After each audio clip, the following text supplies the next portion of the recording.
Have the Float Parade Pro-Environment category. This is Barangay Lubas. A big round of applause, ladies and gentlemen. One of the goals of the barangay is to instill the importance of living in a clean and green environment. Thus, the Lubas Barangay MINIFLOAT exhibits the barangay's dedication in recycling and effective solid waste management. It was conceptualized as a picture of the proposed Barangay Mini Park, which will be constructed near the Barangay Lubas 3-story multi-purpose building. 10 kilograms of old donated shoelaces were used to create a replica of a strawberry, which is one of the main agricultural produce of La Trinidad. Also, 15 kilos of different sizes and colors of recycled buttons, which was also collected from the community, along with vaccine and syringe caps, were used to cover a heart replica. Moreover, destroyed umbrellas were used to craft flowers to add more variation to the float. Ornamental plants were also used to exhibit the dedication of the barangay to ecological conservation. Ladies and gentlemen, Barangay Lubas.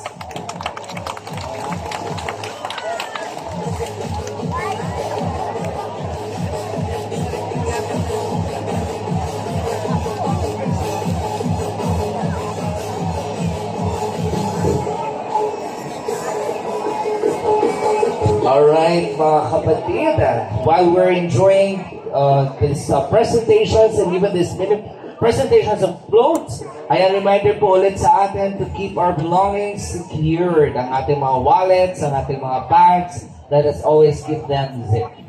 Ayan mga parts. Once again mga parts, Barangay Lubas!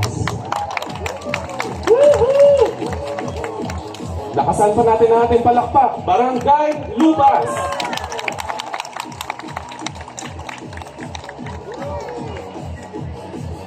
And approaching, drum and lyre, performers from Pico Elementary School. Ayan. Woohoo! And once again, the mini float from Lubas. Hanep ba? May pa-left to right pa. Of course, ganun talaga. This is once again a pro-environment category. Once again, ladies and gentlemen, Barangay Betag. Barangay Betag, resembling the float, is measuring 6 feet wide, 10 feet long, and 17 feet in height. It's a gorgeous tourist spot of the municipality. This includes the colors of Stoposa, Mount Kalugong Eco Park, and the famous strawberry fields of La Trinidad located in Barangay Betag. Further, it resembles the glamorous butterfly, which represents the transformation on all levels and flagship species of conservation. On the other aspect, this simple representation depicts the products of the barangay generated from the famous strawberries. Once again, ladies and gentlemen, let us all welcome the float parade of Barangay Betag. A big round of applause.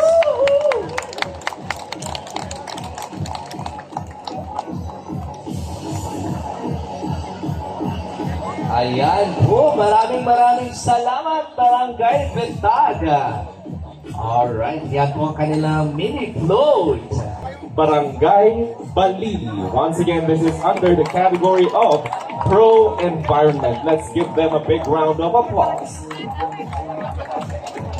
3 years have passed since we first began to deal with a pandemic that drastically altered our lives.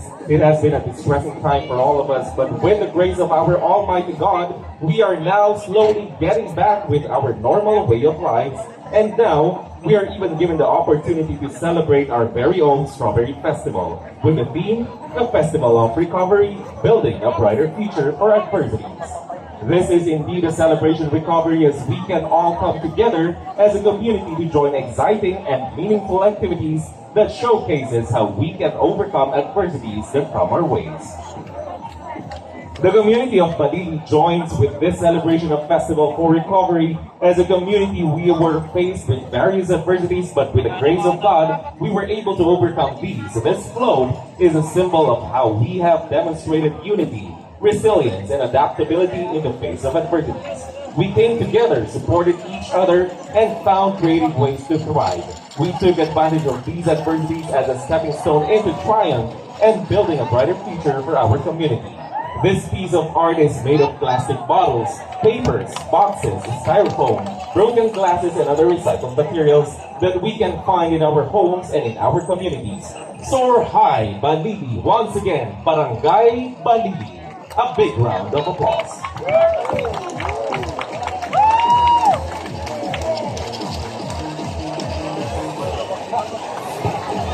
Wow, my choreography. I love the choreography.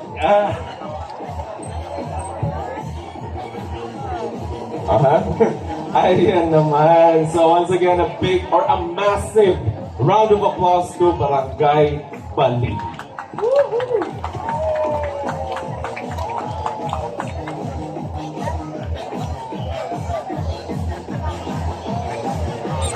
Once again, reminder to all our community members, water is life. So grab yourself water din para hindi tayo ma-dehydrate sa ating panonood ng ating float parade, ang ating drum and lyre, and later on, our street dancing competition.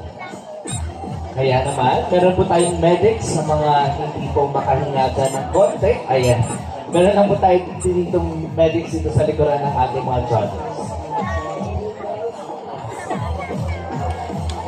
Ayan, reminder din po, keep your belongings secure. Yung mga pitakan ninyo, mga cellphones ninyo, kung ano mang nakalagay dyan sa bag ninyo, i-secure po ninyong lahat. Ayan.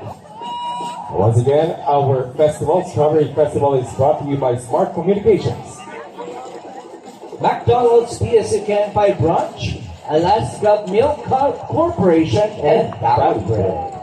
And of course, thank you also to all of our organizers, Strawberry Festival Executive Committee, and the Parade Committee.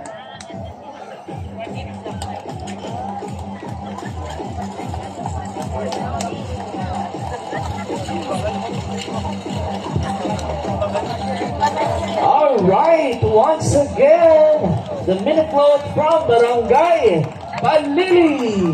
Let's give Barangay Tawang a big round of applause. Ladies and gentlemen, our MINIFLOAT concept for this year's Strawberry Festival is derived from adopting the advancement of technology in strawberry production.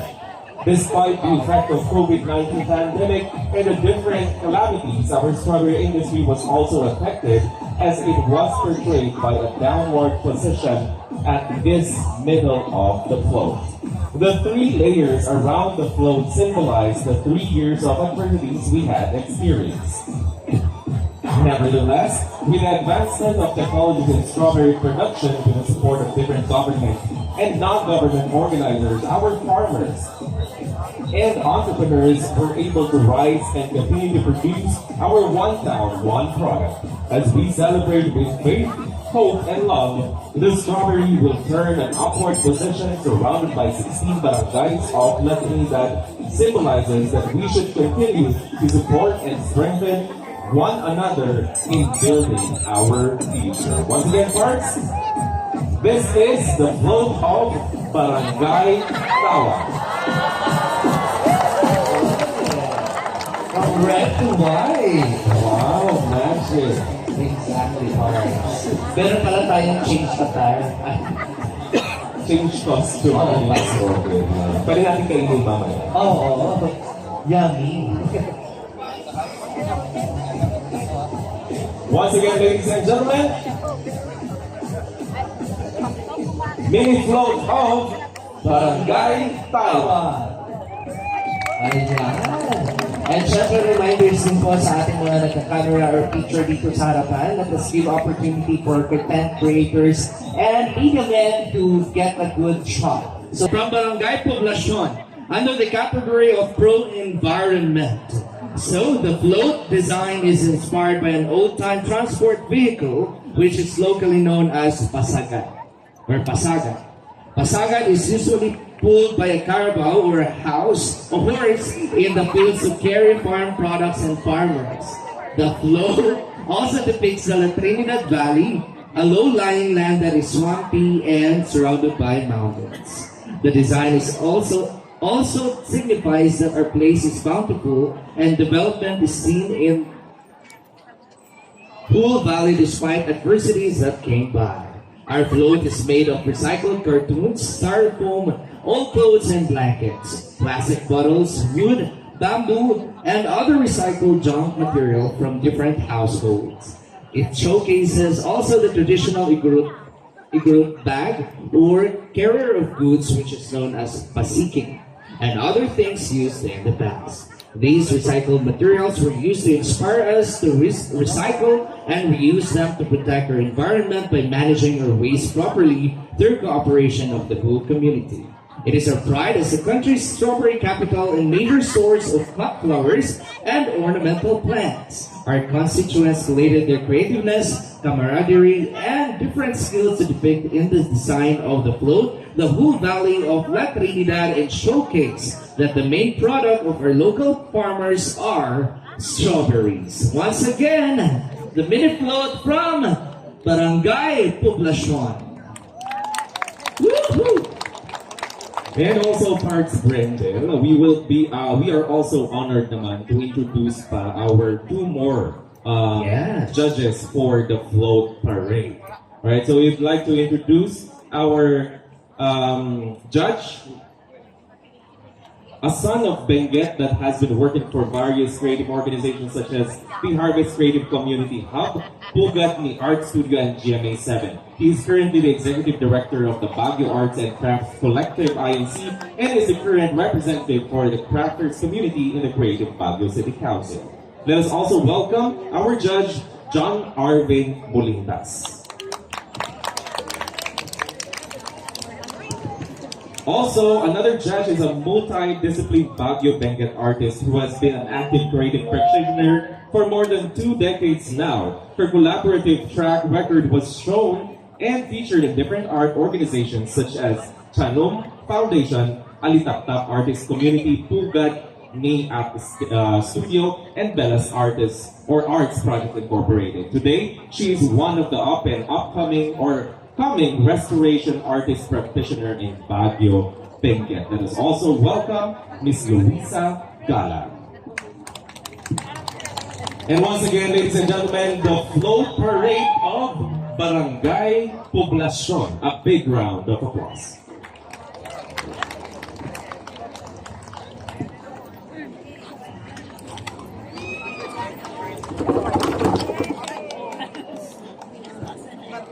Ayun, kaya mo yan. Kaya po yan ng ating kabayo. Kaya mo yan. Di ba, Parts?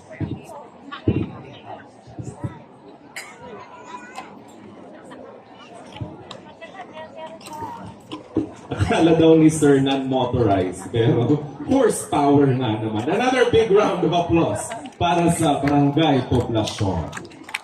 Right. And approaching naman ang MINIFLOAT from Barangay Alno. Ayan. So, under the category of pro-environment, as a tradition in many parts of the Philippines, La Trinidad celebrates Strawberry Festival every 18th day of March. Every year is a form of celebration and thanksgiving for bountiful harvest.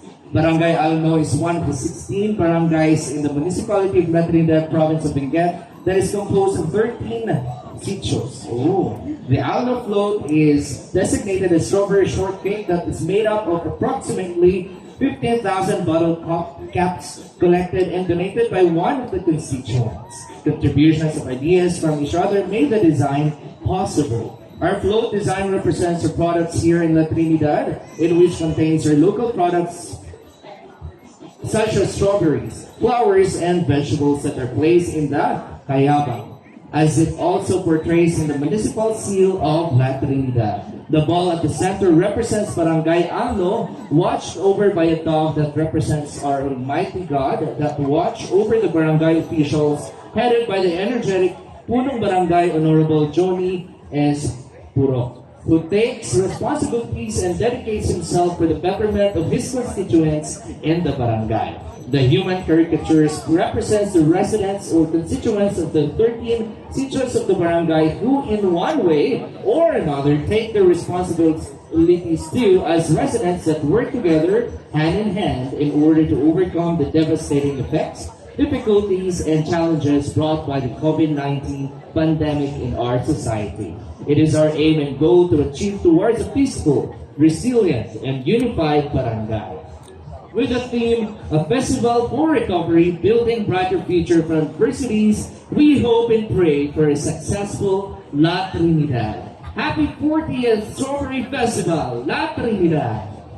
Once again, ladies and gentlemen, MINIFLOAT from Barangay Alno. Wow! Very nice. Grabe, hindi mo aakalain battle caps lahat. Oh, nice. Diba? Very creative naman talaga ang people of La Trinidad. Exactly. Wow! And napansin ko din, parts, lahat na ating participants, they're actually wearing this green. Yes. Natanong ko lang sa'yo, have you tried wearing one without Of course! Of course! Ay nako, suki ako ng street dancing noon.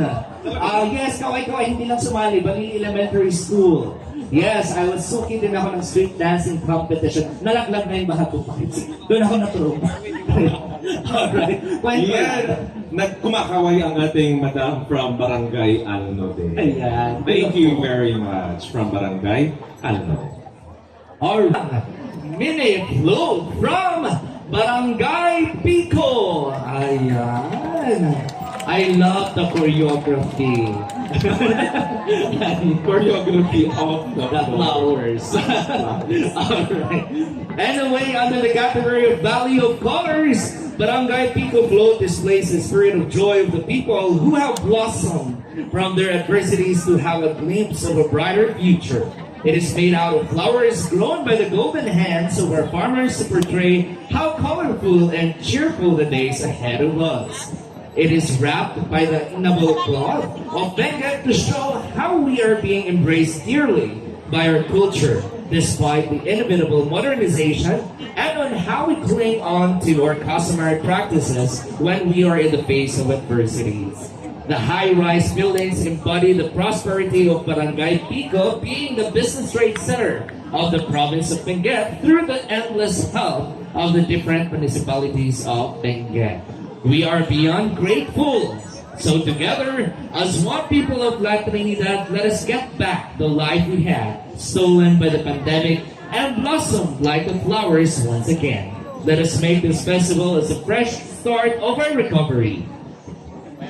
In the ditang ito, John May. Happy Strawberry Festival, La Trinidad. Ayan. So once again, MINIFLOAT from Barangay Pico.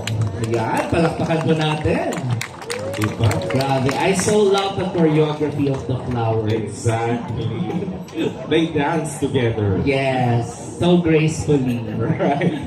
But anyway, ladies and gentlemen, of course, our festival would not be possible without our sponsors and organizers. So thank you very much thank you very much to the Smart Communications, McDonald's, PSU Kilometer 5, Alaska Milk Corporation, and Valley Bread. And special thanks also to our organizers, Strawberry Festival Executive Committee and Parade Committee.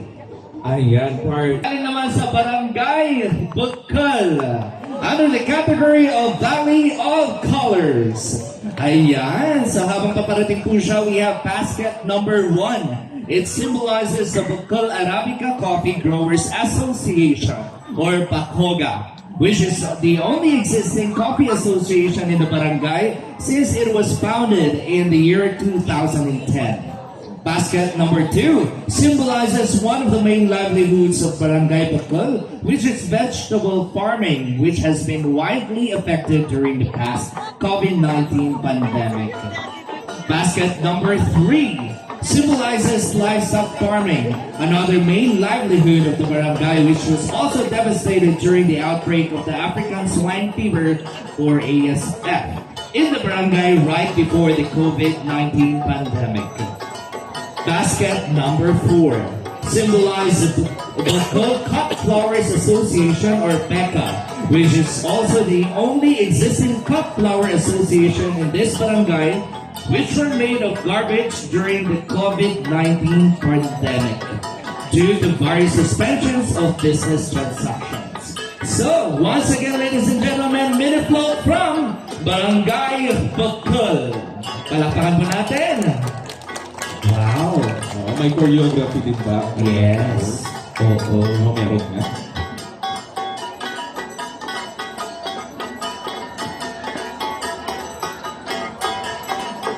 Ayan. At hanapin din po natin ang choreography of the baskets. Ladies and gentlemen, we would like once again to thank our sponsors, Smart Communications, McDonald's, BSU Kilometer 5, Alaska Milk Corporation, and Valley Bread. We also want to say thank you to all the organizers, Strawberry Festival Executive Committee, and Parade Committee.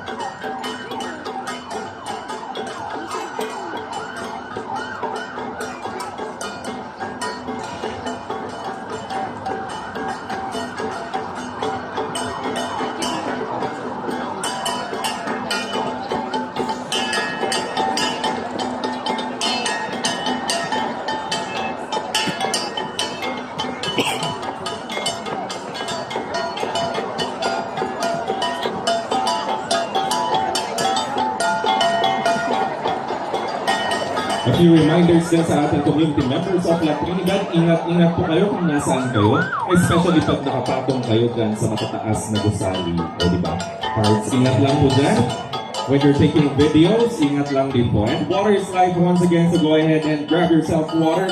Meron din po tayong free water dito sa my part na tech booth area. Yes, lalo na sa mga nakaakyat pala dyan. Ingat-ingat po kayo, baka po kayo ay ma-fall. Wala pong sasalo. Ay, okay. Ayan po. Ayan na. Okay, so once again, ladies and gentlemen, Bukol Float Parade. Yahoo! Ayan naman. Ay, may pa-star and moon. At saka Christmas tree. Pine tree. Pine tree.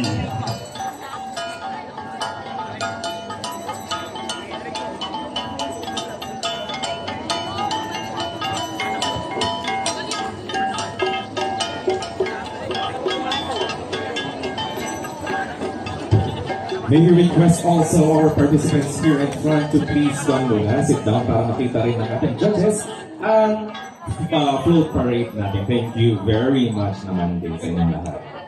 Right. And approaching parts. Approaching is the Adoyon Cultural Group of Binang, La Trinidad, Benguet. Yahoo!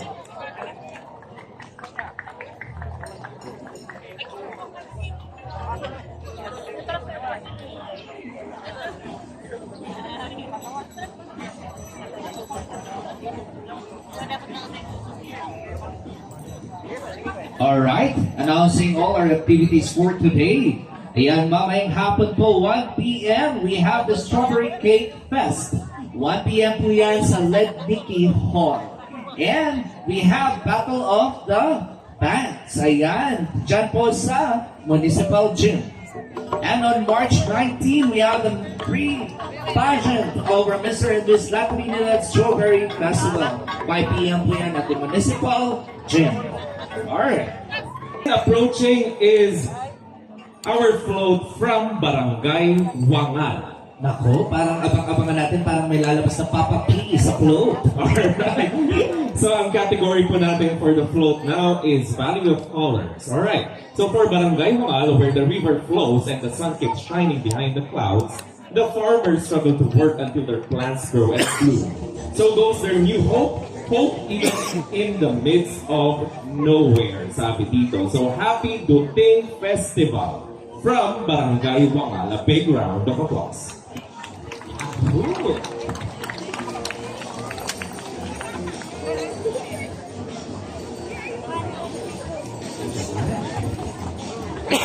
Malalito lapit yung nasa course. Naks. Oo. And meron ako nakikita ang Antorio. Ay. Oo, di ba? Oo nga. Shape niya ay parang strawberry.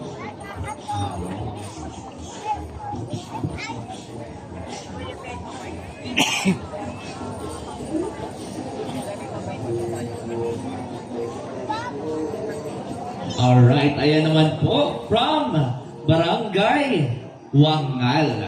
Maraming salamat po sa float. Iniskortan niya ng ating mga naglalakiang artista na si Robin Padilla. Lito Lapi. Lito Lapi. Ayan. Alright, anyway, approaching din naman po. Ano?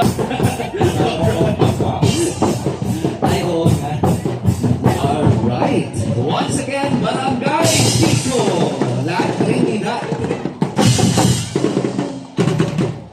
Woohoo!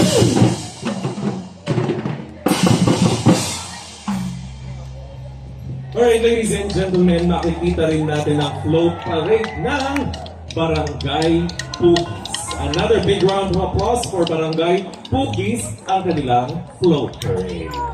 Ah.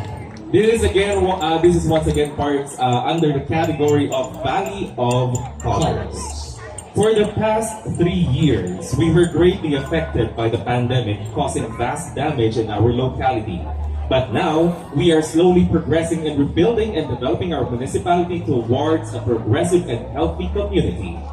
Just like a flower that blooms after a storm, our community will surely prosper and flourish, as shown in our MINIFLOAT that had used locally produced flowers and plants.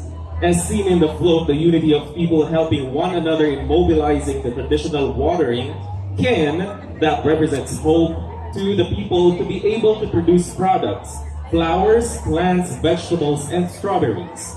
The kayabang, or the native basket that symbolizes the origin and roots of our culture for what we are known for. The use of different kinds and vibrant colors of flowers shows how the municipality truly the valley of colors in the country. Once again, ladies and gentlemen, Barangay Pugis. A big round of applause.